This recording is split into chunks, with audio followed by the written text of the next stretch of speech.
Всем доброй ночи. Сегодня я снимаю свои видеоролики здесь, в комнате Зены. И она немного тут похрапывает. Надеюсь, что мешать не будет. Но она всегда так спит. Вот видите, разлеглась. Это, конечно, не для нее было куплено, но Зена у нас не спрашивает разрешения. Вот она тут расположилась. Итак, хочу подарить вам очень нужную работу и очень к месту в нашем несправедливом мире. Камень справедливости. Это одна из моих давних работ. Правда, я не выставляла эту работу, но она уже не раз проведена и прошла тест на профпригодность, как и другие мои работы. Помогала и помогает, и будет помогать в трудную минуту. Дело в том, что когда-то у иранского шаха Аббаса Великого, которого называли львом Ирана, один из сильнейших правителей Ирана. Так вот, у него рядом всегда находился такой огромный камень возле его трона. Обычный камень. И история этого камня очень удивительная. Однажды, проходя по базару, а он любил переодеваться, идти в народ, чтобы узнать, что о нем думает народ. Не все, конечно, его любили. Многие народы он переселил насильно в Иран. И, как бывает, для кого-то герой, для кого-то злодей, но то, что он был великий предводитель и великий царь для своего народа, это факт. Так вот, проходя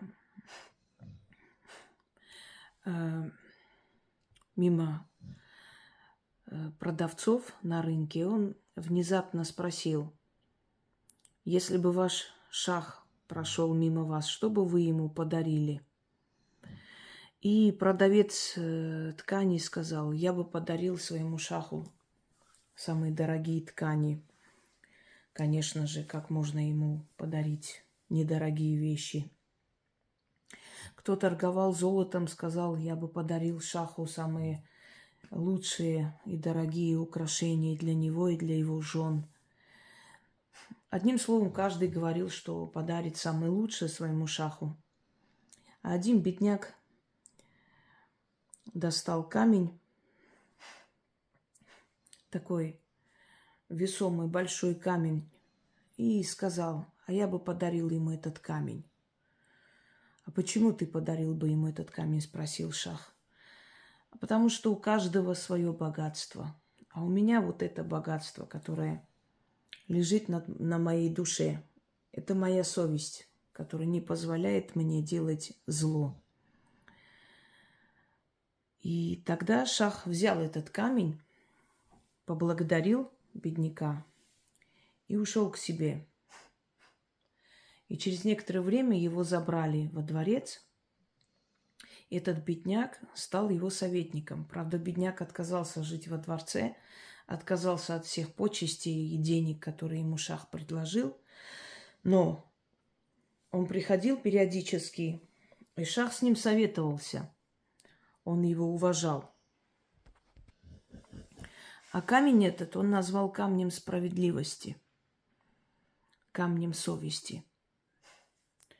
И приказал оставить этот камень возле его трона. И каждый раз, когда он должен был кого-либо судить или принимать какое-то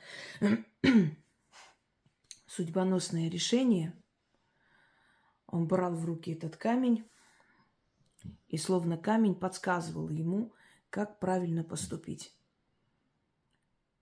Так вот, на основе этой притчи, это не совсем легенда, это реальность, может, где-то приукрашенная, но в любом случае. Я составила эту работу. Теперь объясню принцип работы этого камня. Нужно взять камень. Этот камень мне привезли. Это древний город. Из древнего города. Я как-то вам показывала, человек мне отправил. Вы можете взять камень поменьше, но камень должен быть обычный. То есть это, конечно, строительный камень из города, но это не искусственный, это настоящий камень. То есть настоящий камень, просто он выпал из стен древнего города. Вы можете взять камень, который вам нравится, но натуральный, природный камень. Можете брать речной камень, можете брать с пустыни, можете брать из леса, из деревни, где хотите. Ну, естественно, не такой огромный, чтобы можно было... Ну, в принципе, можете и огромный брать, если вы из дома не унесете никуда, но берите какой хотите, какого размера вам нравится. Метод работы следующий. Зена, не храпи. Не храпи. Дед старый. Или старая бабушка. Не старая, конечно, она еще, но они все храпят. Так вот, 3 черные восковые свечи, этот камень. Проведите этот ритуал в любой день, потому что справедливости можно просить любое время. Желательно провести вечером. Вечером просто силы активнее. Но если у вас есть такая острая необходимость, можете и проводить и днем. Так вот, нужно начитать на этот камень 3 раза обращение к силам справедливости Вселенной. И этот камень можете отнести и где-нибудь в офисе поставить. Но камень должен быть на виду, он не должен быть спрятанный где-нибудь. Желательно, чтобы никто не трогал, но даже если тронут, от этого сила этого камня не пропадет. Если в вашей жизни происходит несправедливость, и вы не знаете, от кого исходит, или знаете, но ничего с этим делать не можете, если вас преследуют юридически, если преследуют сплетнями, грязью, если травят вас, например, на работе или где-либо, и даже в семье, да и вообще в жизни вам хочется, чтобы к вам относились справедливо, обращайтесь к той самой силе, которую называют кармой, карающая матерь. Она и есть Фемида, я про нее снимала видео, можете открыть. Карма, Фемида, Юстиция. Фемида ее называли греки, римляне ее называли Юстицией, отсюда и Зена, отсюда и название целой отрасли юридической, да. Так вот, вы должны взять камень в руки. Я сейчас не могу брать ее, потому что я буду читать. Начитывайте 3 раза и оставляйте догореть этим свечам. Ничего отдавать не нужно, потому что вселенскую справедливость купить невозможно и задобрить тоже. Но есть одно условие. Вы должны быть кристально чисты в своих поступках. Или если вас преследует, то вы должны знать, что вы действительно не виноваты в этом. Если у вас есть малейшая вина, лучше обратиться к силам удачи, лучше обратиться, то есть делать ритуалы от суда и следствия, от суда и судилища. Даже если вы виноваты, в любом случае эти силы вам помогут избежать наказания. То есть имею в виду не в таких страшных преступлениях, но мало ли, может, вы что-то не так сделали, попросить закрыть себя от каких-то судебных дел. есть работы, которые помогают всем. Точно так же, как и к фортуне могут обратиться все люди, и она всем помогает. Поэтому у нее и повязка, что она не смотрит на честных и нечестных. Она помогает всем, кто к ней обращается. С Фемидой это совершенно по-другому. У Фемиды повязка, чтобы не видеть человек, насколько богат, насколько у него есть влияние, власть. Она должна не видеть, а слышать только, насколько человек прав или виноват, и судить по справедливости. Поэтому в этом случае, если вы хотите справедливости, от слова справедливо, да, истинно, вы должны быть справедливы. То есть вы должны действительно не быть виноваты в этой ситуации. Тогда эту работу можно провести. Но если вы занимаетесь разными махинациями, если вы все-таки чувствуете за собой вину, косвенно или так, но все же понимаете, что вы не совсем чисты перед справедливостью, лучше этого не делать, потому что иначе вас накажут. Понимаете, о чем я говорю? Так вот, если вы уверены, что клевещет на вашу семью, что делает вам зло, причиняет вам зло, и то есть вы на самом деле не виноваты, если с работы вас пытаются выгнать или приписать вам то, что вы не сделали, то есть вот такие вот ситуации. Или вы просто хотите, чтобы в жизни всегда было все по справедливости и чтобы к вам не липли подобные люди и ситуации, то проводите время от времени, может быть, раз в месяц активизируйте этот камень по новой. Она, конечно, может работать до решения ситуации этой, да, в вашу пользу. А если вы просто хотите себя как бы подстраховать, если вы ведете свой бизнес, и вот вы знаете, что есть конкуренты, которые пытаются что-то вам навредить, сделать, и не допустить этого. Это своего рода защита.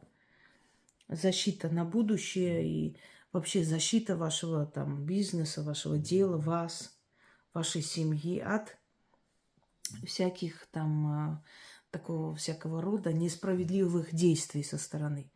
То наговаривайте на этот камень время от времени вот таким вот образом.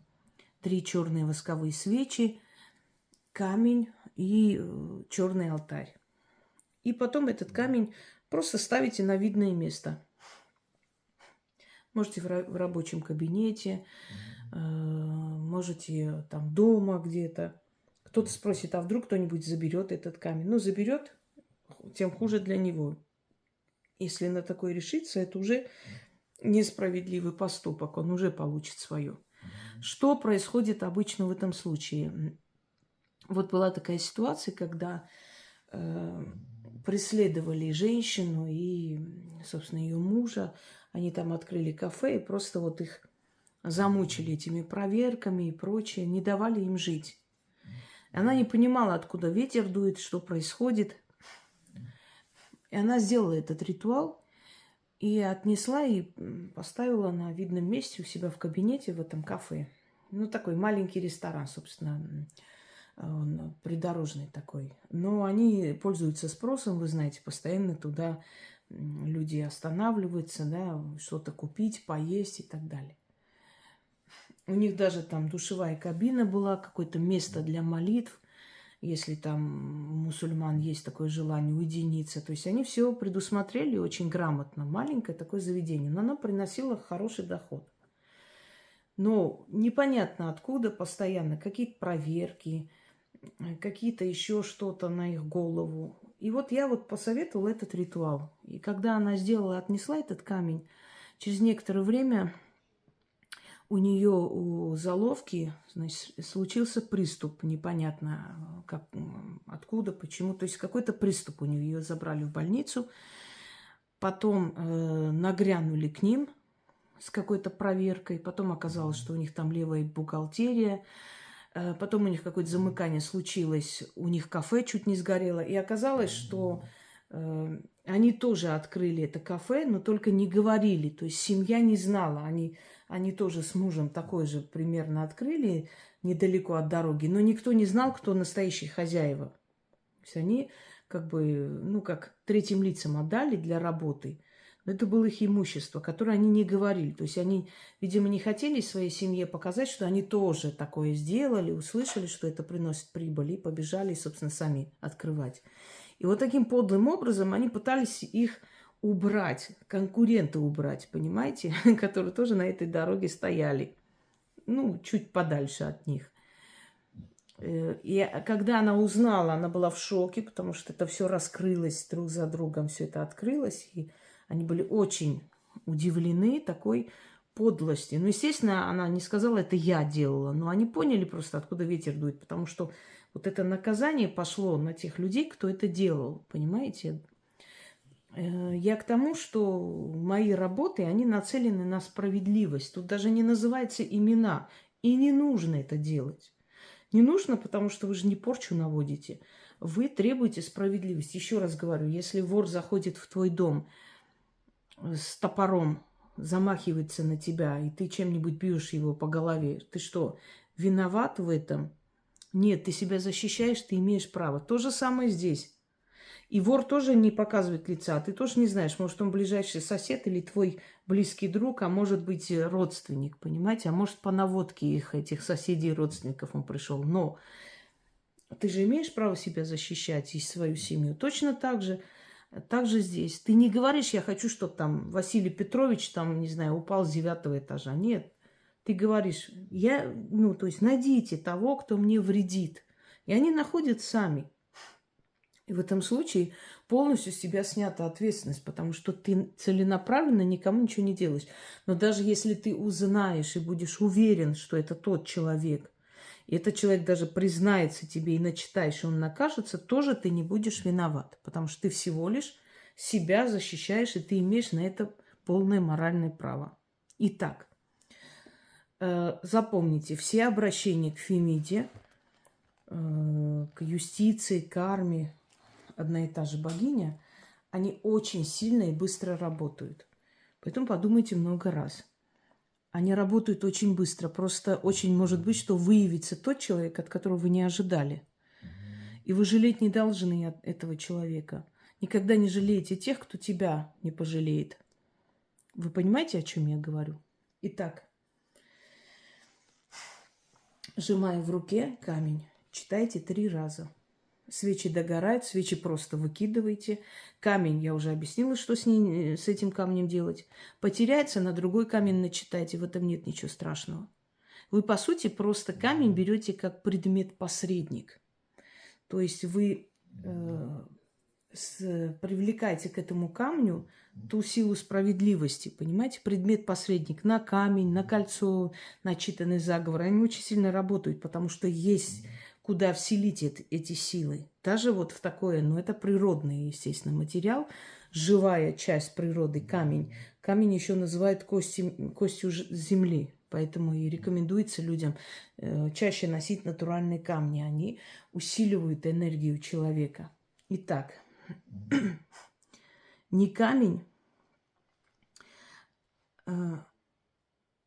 я не камень, а силу великую в руке сжимаю. И слово мое к справедливости вселенной направляю.